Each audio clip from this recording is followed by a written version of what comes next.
upside down.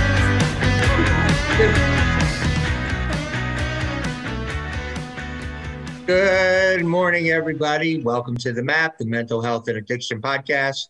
My name is Andy Bernstein, co-host and moderator, and joining me as always is my partner in crime, Kristen Perry Long, as also the great Willie Drinkwater. I'm going to let both of these guys tell you a little bit about themselves before we get started with our show.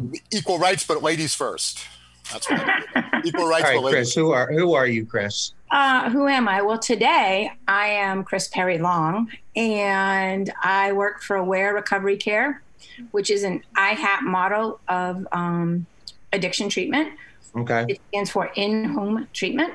We are a year-long program, and we meet the clients where they're at in their homes, and we have a client side and a family side, and it's awesome. And yeah.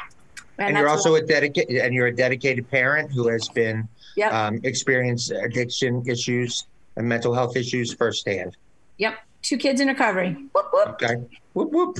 And Willie? And I am Willie Drinkwater. I'm an educator for the University of Massachusetts, Boston, otherwise known as Harvard by the Sea, in the Addiction Counseling Education Program. And I have a private practice up in Beverly, Mass., which has been on teletherapy remote since the end of March. And I work with addiction and co-occurring disorders. So in other words, other mental health pieces in addition to addiction. So and for many, many years, like you've been in long-term sobriety for what, like 35 years? 34 years now. Yeah, 34 years. And so you know what you speak. I've been doing this a few months now. You know, okay. I'm feeling comfortable, with it and stuff. So, yeah. Cool. Well, and as for me, I've been in the media industry for a long time, and I somehow created an addiction radio show with former NHL player Kevin Stevens, and this world has become very passionate to me. So we're all trying to do our part to help bring awareness and stigma and create action for people, or try to help create action for people to get it, seek help and recovery and all that good stuff. So, so having said that, before we get started with our guest, Kathy Markey from the Samaritans, I said it right. She's in our waiting room, Kathy Markey. I did want to get your take on something of a less serious nature before we get into talking about a much, much deeper topic. So the CDC right now has some new guidelines about Halloween, and they've come out. They feel that Halloween has become a moderate risk for potentially picking up COVID. So they've talked about doing grab and go trick-or-treat packs for kids, outside costume parades where everyone is 6 feet apart. Instead of haunted houses, they are suggesting haunted forests. They are suggesting you go out and look for witches, spider webs, black cats outside. They also believe, that obviously the traditional Halloween is not a good thing to do during this time period. So I'm just throwing it out to you guys for just a little icebreaker. What do you think of this? Honestly? Yeah. I think it's stupid. Why is it stupid? Because, okay, you know what? So you don't go trick-or-treating and put your hand in the bowl, and I get all that. That's fine.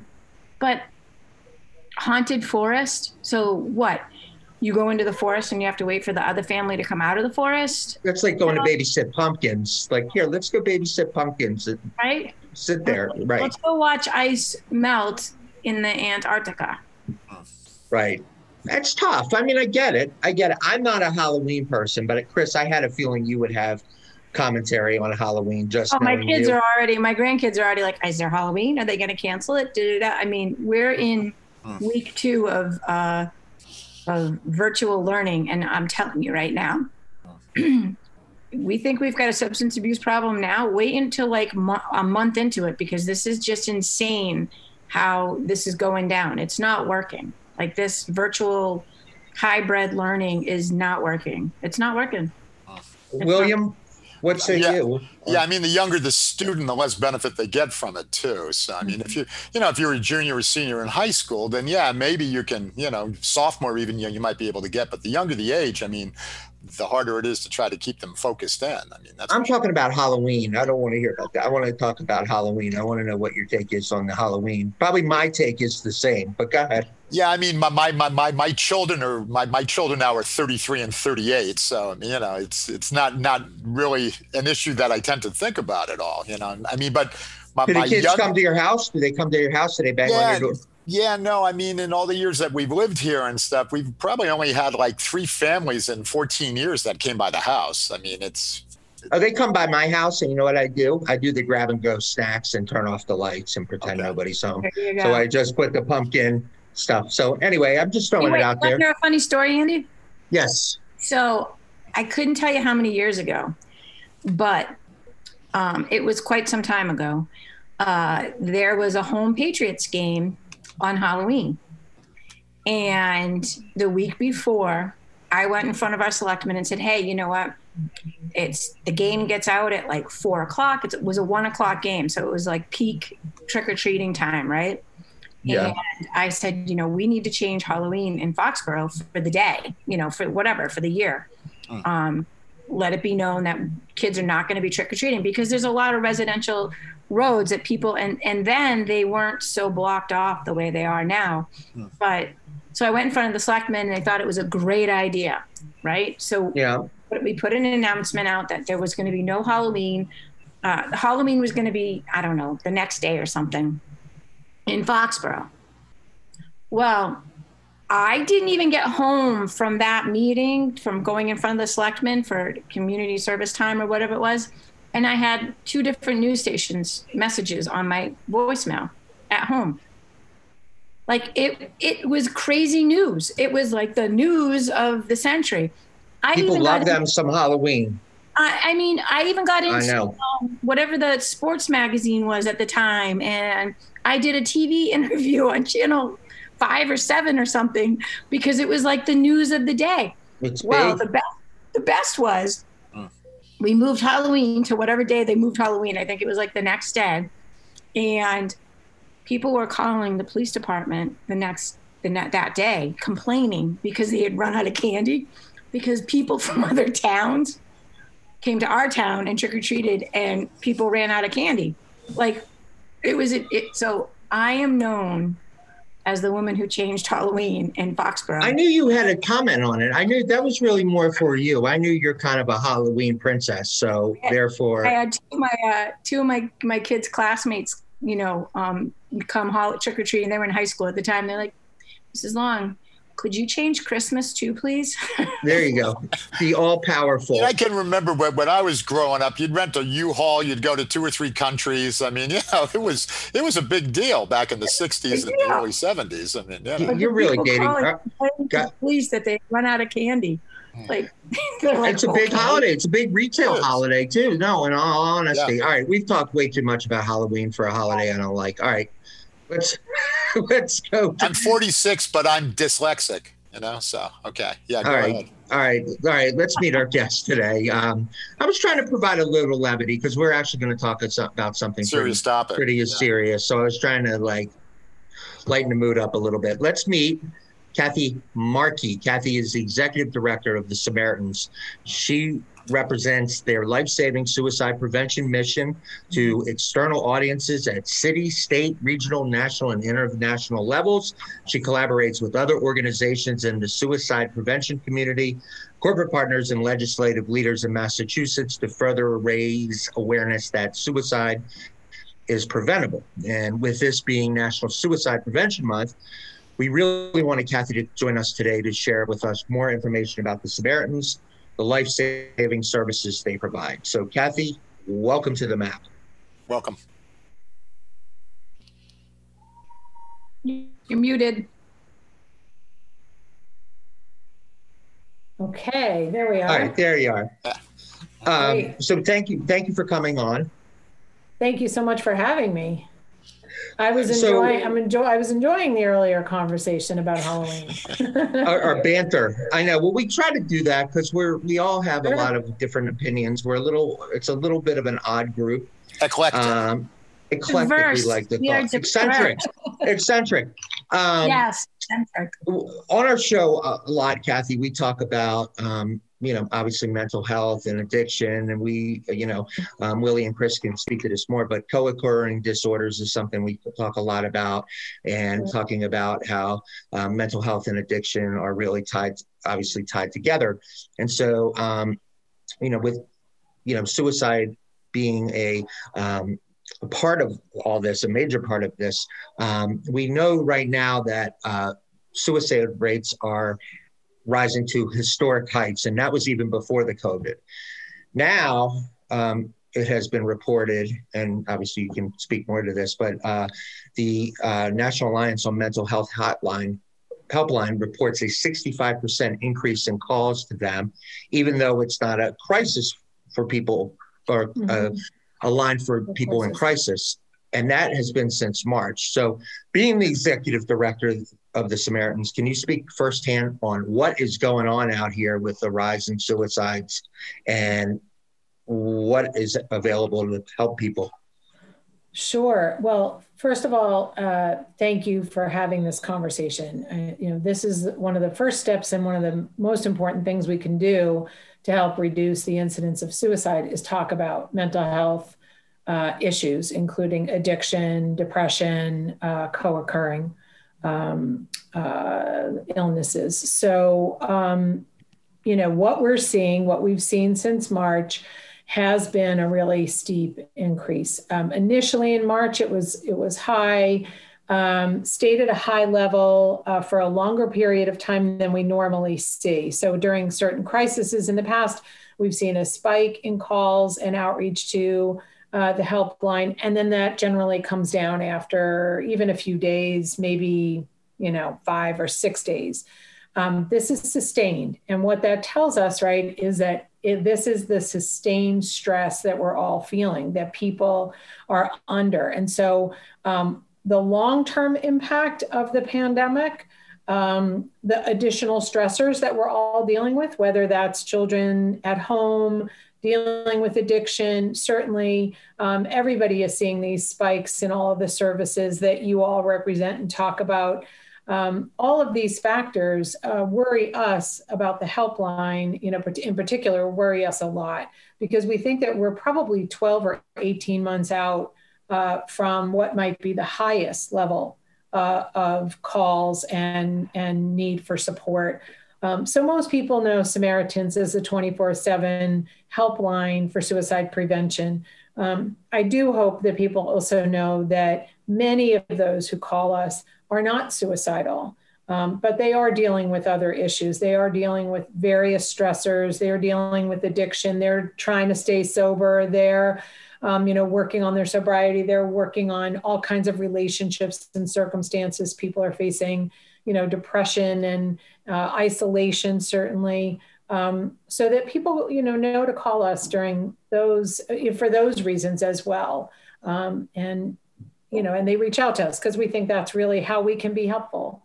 What are some of the statistics out there? I want to hear from Willie and Chris too, but what are some of the statistics out there right now that you can share just to give people an idea, like this is, becoming an epidemic? I mean, this is an epidemic as well, I would say. Yeah, it absolutely is. So I would say, from our standpoint, our increase in calls was almost 30% over last year, starting in March. That's crazy. In terms of our text program, I'm receiving texts from people. Just to give you a sense of that, I think it's about 70, 75, 76% increase. But just to give you real numbers, in January, we hit a high of just under 1,000 text conversations in the month of January 2020. And we imagined that by summer, we would be handling somewhere over 1,000. We hit almost 1,700 text conversations in May. Now, wow. It's come down a little bit, but we're not, we're still at 1,300 or something. Are those calls just from Massachusetts? Those are text conversations in Massachusetts. In Massachusetts. Yeah. Wow. So, right. So that's a microcosm, right? What does your staff look like? What is your number of staff that are coping with these calls? Right. I mean, so we've not, we've gone remote. We went remote right away in March, as everybody had to. All of our programs, all three of our programs, I'd love to tell you a little more about those in a minute, but absolutely. The helpline itself is run by volunteers. So what we've done to manage this is we had about 30 volunteers who could handle remote conversations for us in the event that we had a big snowstorm, right? We never had a need we have a phone room here on West Street in Boston. Volunteers came here 24 hours a day to answer calls. In March, we started training everybody on the remote platforms that we needed. And we now have about 200 volunteers who are handling calls 24/7, text, chat, and phone from homes, offices, all over. In fact, some of them are not even in Massachusetts anymore because it's remote. People are coming back to support our work who have moved to, California, Chicago, Florida, wherever. Wow. And so there's about 200 people, available, and we're training more people more quickly. We've also had a lot of people reach out to say, how can I help? And so in addition to supporting our work, there are people who are in line to be trained, and that's going to help us, respond to this increased demand. But just to answer your question a little bit further, Andy, the CDC released a survey that they did in a short period of time in June, and not to a huge population, but there was an increase in the number of people who had seriously thought about suicide in the previous 30 days. That number was 11%, up from last year when it was at 4%. Wow.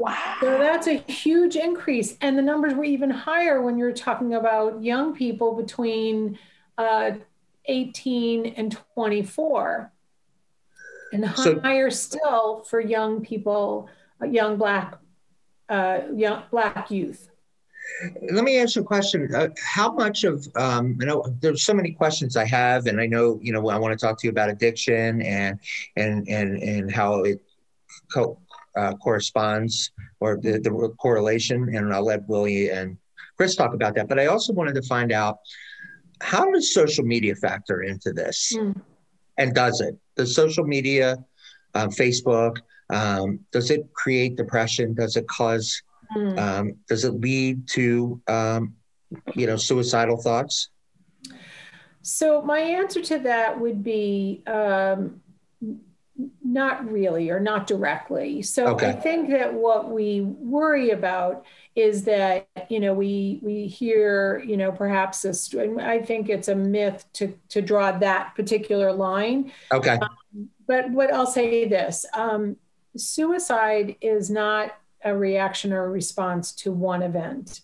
It may be what we could think of, and this is probably not the right phrase exactly, but, kind of a perfect storm of things where you have somebody who is despairing, depressed, perhaps dealing with addiction or a lapse, who has either diagnosed or undiagnosed mental illness. And then an event occurs that feels like it is the cause of suicide, but it's generally not. And what we've learned from people, from both people who treat those who face suicide ideation, and people who have survived an attempt, they're in that like perfect storm, right? It's all those things happening at once, and a feeling of despair, and having no other solution that they can access,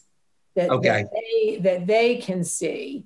And so that is generally the circumstances that occur. So it's not that one thing. I mean, sometimes people say, he lost his job. She, had this event occur in her life, whatever it was.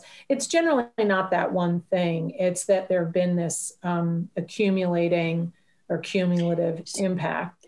So I have a question. I mean, and I don't know if this is, so COVID related, with the inability to be able to go with your loved one to the hospital.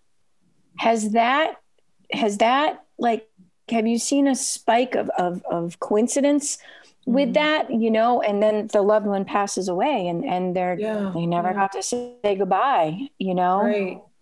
So we have seen sustained, conversation around all things COVID related, pandemic, isolation, all of those factors. But again, I think that what I would say about that is that that's probably going to be where we see the long-term impact, where people are unable to access the cultural traditions or the personal process that is involved in, honoring a loved one lost. So, yes, many of us grew up, if someone is not well or is dying, we go and we want to be with them. We want the opportunity to say goodbye. We want to sit with our loved ones, our family and friends. We want to show our support. Not being able to do that is the kind of thing that I believe in the long term will add to this feeling of the pandemic, right? All of the things, all of the routines or celebrations or the honoring of someone over a long period of time, that missing those things may in fact be hard for people. And I think, those are the kinds of things that maybe, months out, we're going to see people really struggling to cope with. I didn't get to say goodbye, or they left our house, in an ambulance, and then that was it. That was the last time I saw them, that person. So I think long-term, that may be the issue. That's a great question. Go ahead, Willie. Yeah. I mean, I have a question also. I mean, I know the CDC a few years ago, they come out with their annual report on suicide, and they were saying that 2 out of 3 men will complete on the first attempt, where women, it's 1 out of 3. Are you finding now, what's the proportion of women callers as opposed to men? Is it staying, is there, because men will talk to you all day long about addiction, but not mental health. And women tend to go the other way. They'll talk mental health before addiction, because there's still a greater stigma to women that have addiction than men. But, so I mean, oftentimes with men, they don't talk about it. It builds up. And then they tend to go lethal too, Right. That's exactly right. But are you seeing that now with the phone calls now? Is it more women than men talking, or is it? So, we don't, because it's a confidential and line, we don't keep statistics unless someone divulges something, right. We don't have a record. But I would say that it's fairly consistent with the people who are calling us, but the volume, the demand is higher. And you are, 100% correct about the number of deaths is higher in men, suicide deaths, because of the means that they choose versus the number of women who attempt or consider suicide. So that's absolutely correct. And I think you're right about the stigma attached to both. But you guys don't just... Why do you think men are more... Can you hear me okay? Yeah, I can now. Can everybody hear me? Okay. Why do you think men are more prone to suicide in men 50 plus? I think it's a societal thing too. Men are supposed to, pick yourself up by the bootstraps. Men don't get depressed. They just get wicked tired. Like a lot of times they'll say, no, I'm just tired. And it's like, you've been tired for 2 months now. You haven't left the house. No, I'm fine. Just leave me alone. So men have a much harder time because of the societal things. The big thing I see too is like when, you have families and stuff and the kids grow up and they move out, then a lot of times, mom and dad, the relationship is over because everything was based on the kids. And I've seen that where, I've had several male friends that did take themselves out, after the kids had left the house because they didn't have a relationship really, except, with their wife. It was the kids. The kids grow up and they move out, and the wife looks at the husband at the wife, and it's like, who are you? And it's like all of a sudden there's this feeling of loss now. So, but that's how does the male ego factor into this? You're all a mess. Yeah, you're a mess.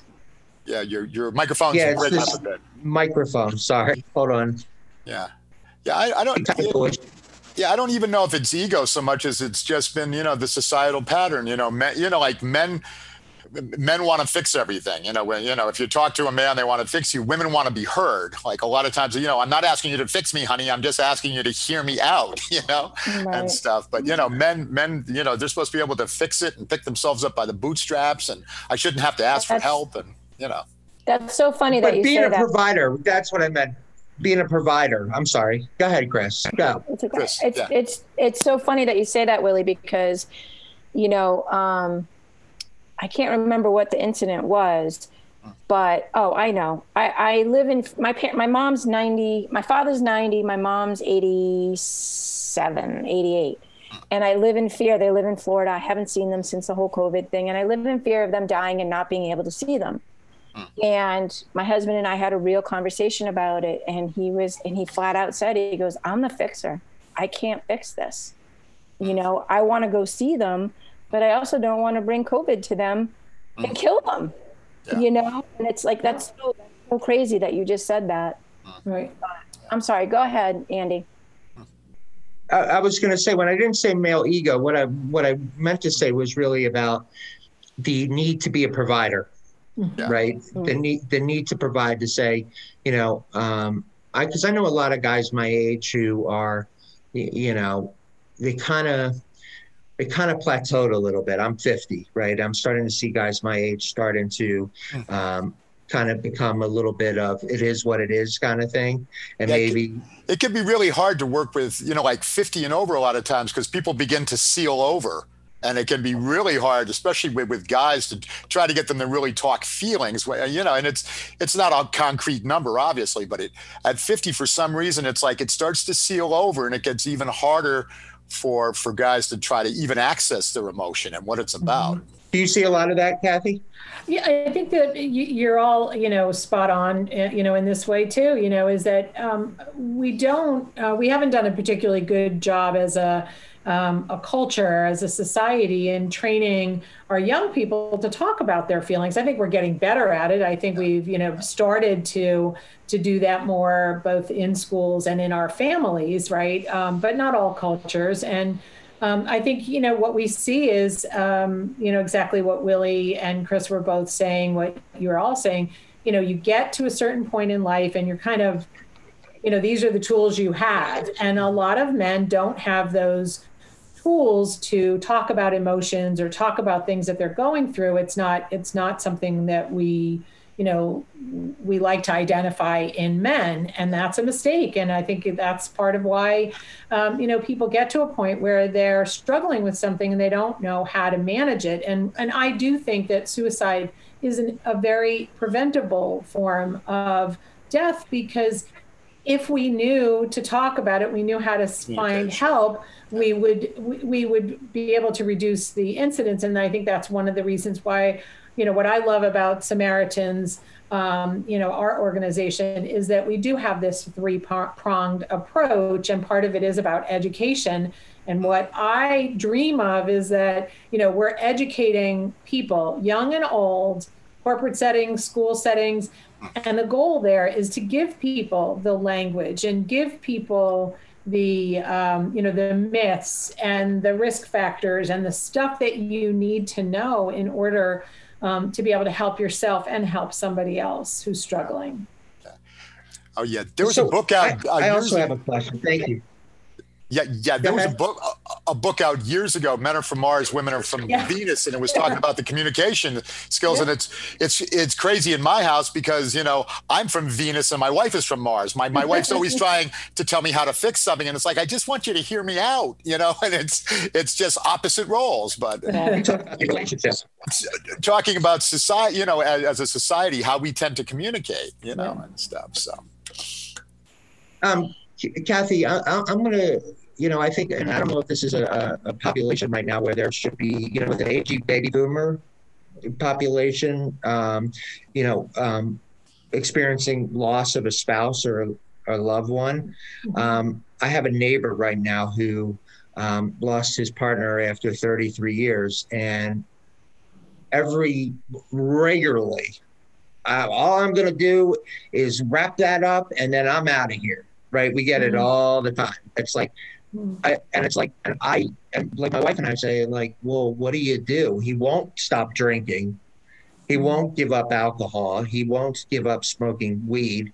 He finds that as a coping mechanism. So how do you advise somebody in that position to say, who talks about ending his life? How do you actually help that person? Is it a cry for help? Yeah. Is it real? Yeah. It's absolutely real. I would take every and all mentions, indications of someone considering suicide seriously. And, one of the things we try to talk about and teach is those steps to take, which is to ask somebody, I'm hearing you. I'm hearing that you're struggling. I'm seeing, and identifying what it is that you're seeing. And it worries me about you. I'm worried, that you're struggling. So I want to ask you really directly, are you thinking about killing yourself? Are you thinking about suicide? And then you want to go from there, right? If the answer is yes, have you thought about when you might do that? And if somebody says, within the next, 24 hours, then, you've got an acute situation, you want to immediately engage professional support and help, including 911, if that's what you need. Want to try to plan with somebody. So I'm hearing you. I'm hearing that you are thinking about suicide and you're thinking about doing it in the next 24 hours. Do you have means? Have you thought about how you would do that? When somebody tells you they've got a loaded gun or they've got pills stockpiled, again, really, really serious, acute, you want to get help right away. Someone might say, you don't avoid asking those difficult questions. Right. It's a big myth, Chris, that people, and I have to say, when I first started to learn all this, it was completely outside of my realm of, imagining that you would ever ask somebody such a direct question if you were not a professional, right? If you weren't a therapist or a doctor. But we know that oftentimes people are reaching out for help and they're trying to get some reaction and get some help. And they'll say things like, I'm just going to wrap this all up and get out of here. And when they are saying that, they're sort of testing, like, what's the response going to be? What's the reaction of somebody I'm talking to? So they may very well be looking for help. And when we ask the question directly, they're relieved to be able to say, I am just so lost right now. I am so depressed. I am so fed up that, I am thinking about taking my life because I want, people report, this is about ending their pain. This is not about ending their life. It's about ending the pain. Yeah. Right? So if you're in, and so that's why even, again, another, myth is if I say this, am I going to suggest suicide to somebody? No, you're not likely to be suggesting anything they haven't already thought about. Right. So it's important to be direct, and it can be really scary. And one of the things we try to do in our program when we're educating is help people kind of get those words out of your mouth for the first time, right? It's really hard to imagine saying that to somebody. But once you know that you're not going to cause more harm, in fact, you might be the person who's offering help, and then the next question is, I want to help you. I care about you. I don't want anything to happen to you. I want to be here and help you through this. So let's figure out what that's going to be. Would you alert a family member? because we're not in his family. And so for us, this has gone on for like 2 Andy, years. your mic is terrible. Fix your mic. Thank you, Chris. Thanks for calling me out on our show right now. I really love you, appreciate buddy. it. I love you, but your mic is terrible. We can't hear you. You know what? We're going to try something new. I think a side note also that we need to talk about too is that when you're working in facilities, when you're working in the detoxes or the 30-day programs, there can be signs and symptoms of possible suicidality that aren't verbal. When you get somebody, they've got a few meager belongings left to them on earth, and they're giving to another client, the watch that was their father's. I mean, that's right. That's a real setup. When you see them starting to give away the few belongings that they have, it's a nonverbal. I mean, I saw that at Caspar years ago and stuff where they'd be like, it would be, they wouldn't tell you flat out, sometimes if you saw that going on and you pull them into a room and it's like, hey, what's going on, and stuff. And they just look at you and it's like, why are you giving your stuff away? So, I mean, you have to try to tease it out, but there can be nonverbal signs, the isolation and I'm fine. I just want to be by myself. And it's like, whoa, so. Yeah. But now with the holiday season coming up, obviously that presents a whole new kettle of fish right now. I'm dreading it. I'm dreading it. But I just have to ask though, from what I've read over the years, and correct me and stuff, but Christmas time isn't the biggest suicide time of the year. I've always heard that end of summer going into September is usually the number one time of the year for suicide because everything's changing.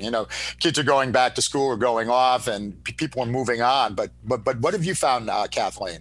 As far as you're right. It's not the holiday season or the winter as we might imagine. It's dark and cold and lonely and all those things. Yeah. We actually understand and see that spring is the hardest time for many people, and that's because we expect to feel better in spring, right? We're coming out of winter. We're expecting to feel some sense of, rejuvenation. Spring is here. The sun is out. It's getting warm. We want to feel better, and we don't necessarily. Many of us struggle in that time of year as much as any other, and it sort of feels like we're out of sync with everybody else who's, excited that it's spring and we're not. So I think that's one of the myths, again, that it's although I don't disagree with any of you that I think the holidays are going to be hard this year. I think people are going to be struggling with a lot of things, including the financial impact of the pandemic and what that feels like and why that makes traditions harder, or unable to keep those things the same as in the past, and that gets hard. But I think spring may very well be the time where we could see the greatest impact of all of this, to be honest. As far as the state level, do you feel like the state is, is there support coming from on the state level, state of Massachusetts level? Do you feel like we're making progress in that area of support for this topic? Yeah. I mean, I think we are. And I think, Massachusetts, we happen to be quite fortunate in that there are, there's access to good mental health care, good health care. There's a high level of education in the Northeast in Massachusetts. So there's a lot of, and we have strong gun laws. So those are factors that in Massachusetts make it safer for us. And there are parts of the country that struggle more. We do have support from the state government, and that's terrific. And we get a lot of, in Boston, certainly, there's a lot of support from city and local and state government.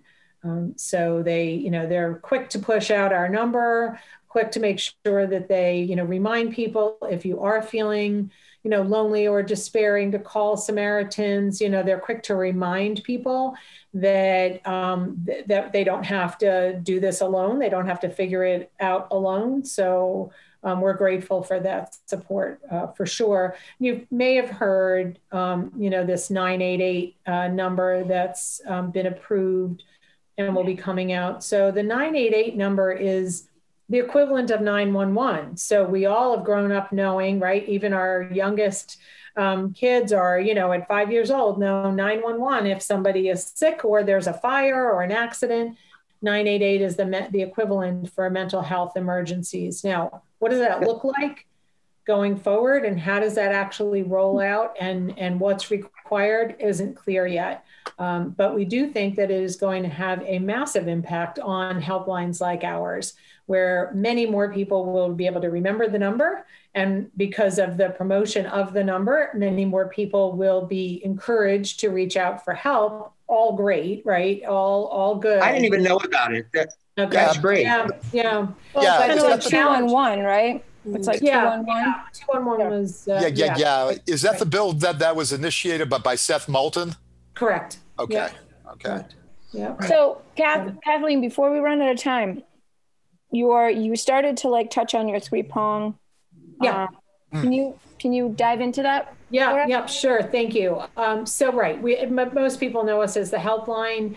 I started to talk a little bit about our community education and outreach program. And what I love about that, as I said, is that this is for me the long-term, the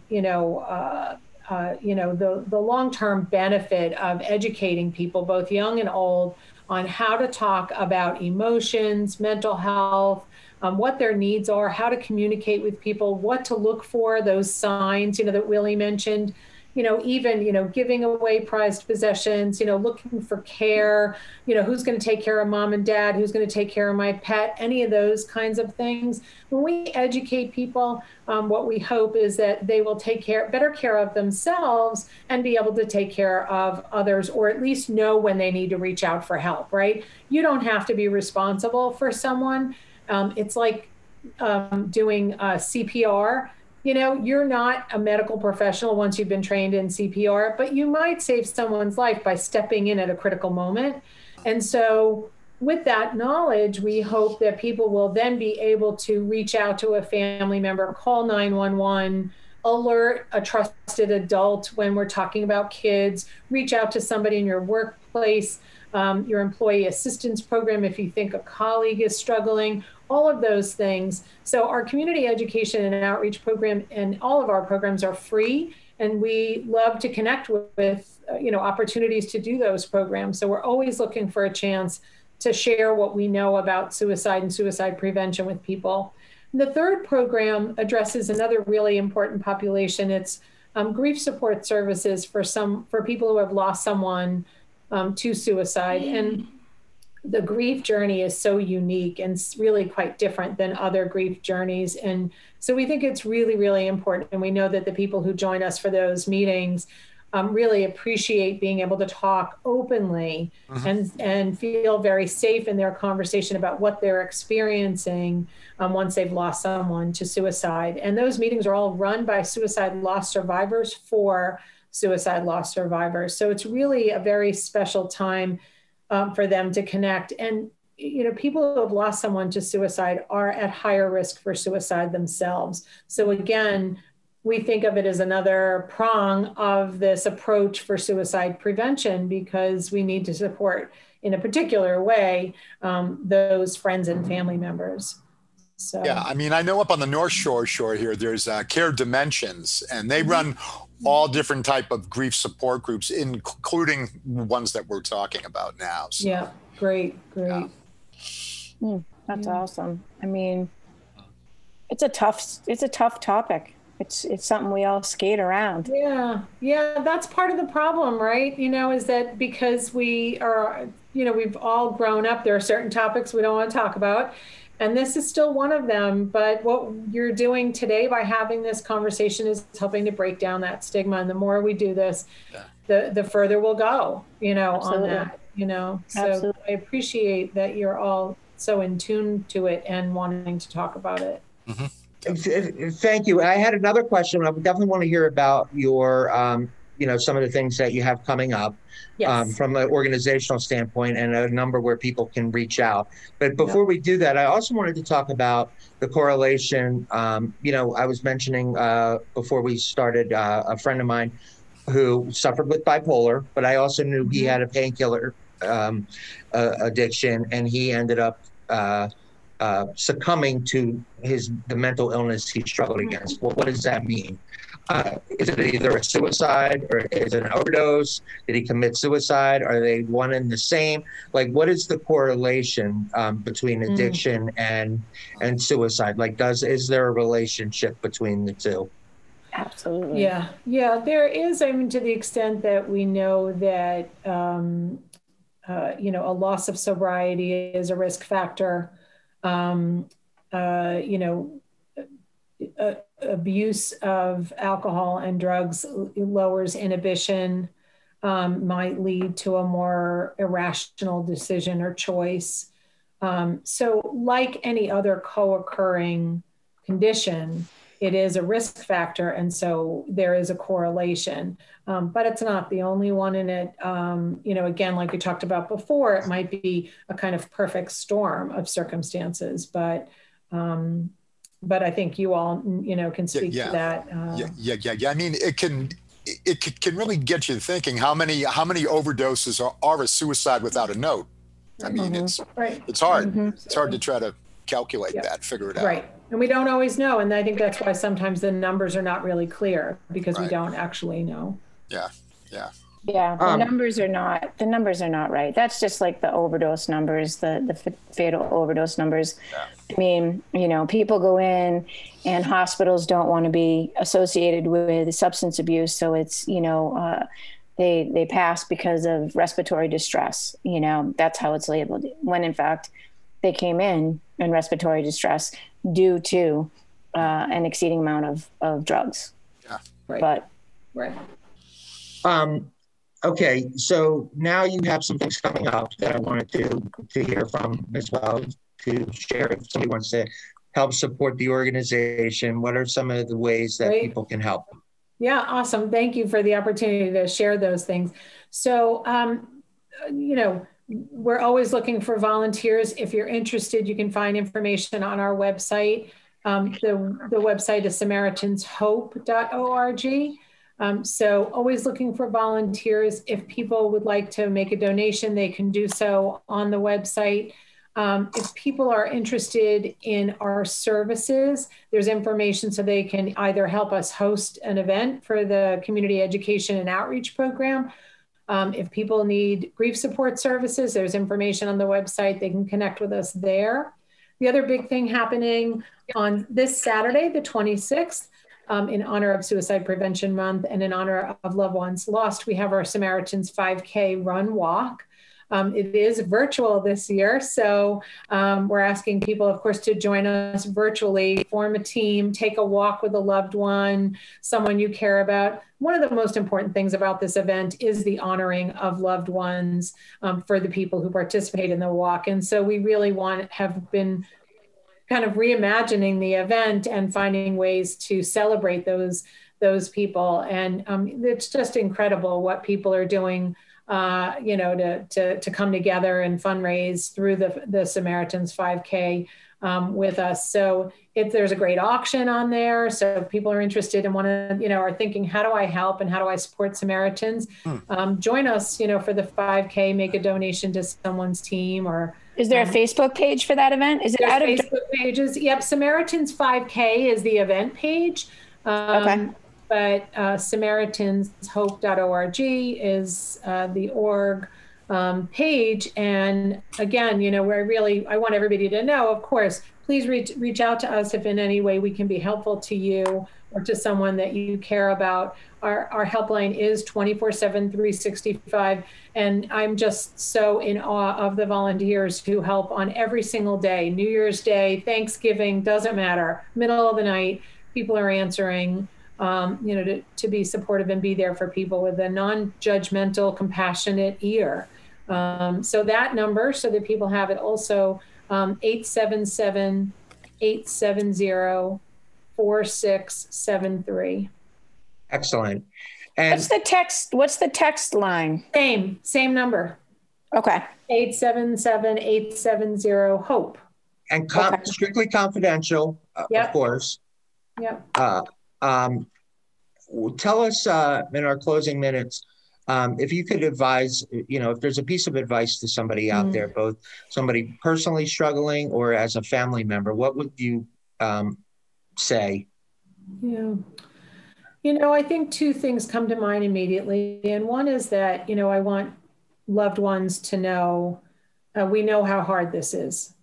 We know that it's not as simple as we might want to think about it, that, if we could just reach out to help, this wouldn't be happening. Or if we could just do something, and I say just in quotes, it's a very, very difficult set of circumstances that is often occurring.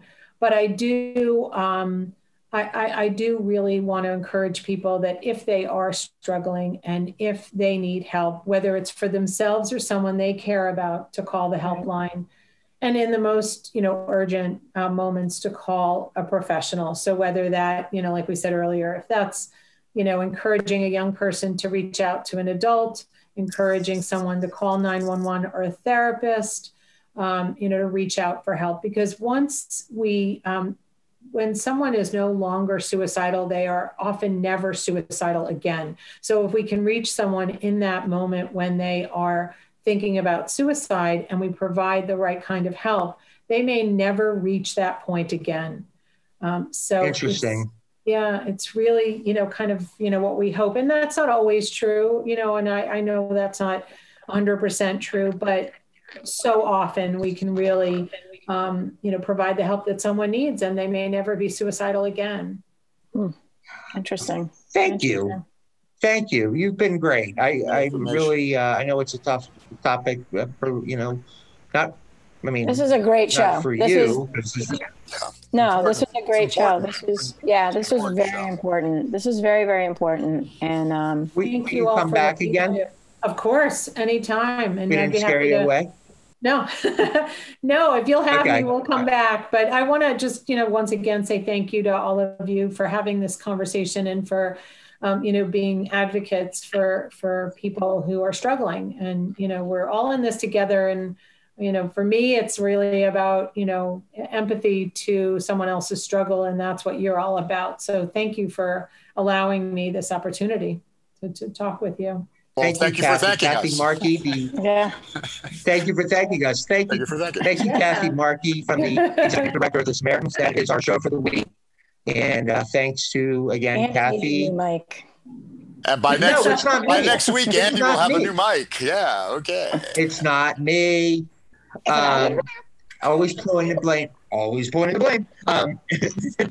Thanks to Mike Weber back at Foxboro Cable Access. Thanks to Chris Perry Long, Lily Drinkwater, and of course, Kathy Markey, the Executive Director of the Samaritans, for coming on. If you please like us on Facebook at the MAP Podcast 2020. And you can also reach out to Willie, Chris, and I. I'll do what I can, but Willie and Chris could definitely help you. And I'm going to pay Andy for you to get some more megabytes. I'm going to pay for you to get some more megabytes. I don't know why we'll start a GoFundMe. A GoFundMe. All right, that's our show for the week. We'll see you next time. And have a great week, the rest of the week, everybody. And we'll see you next time on The Map. The Map. See you. Bye now. Bye.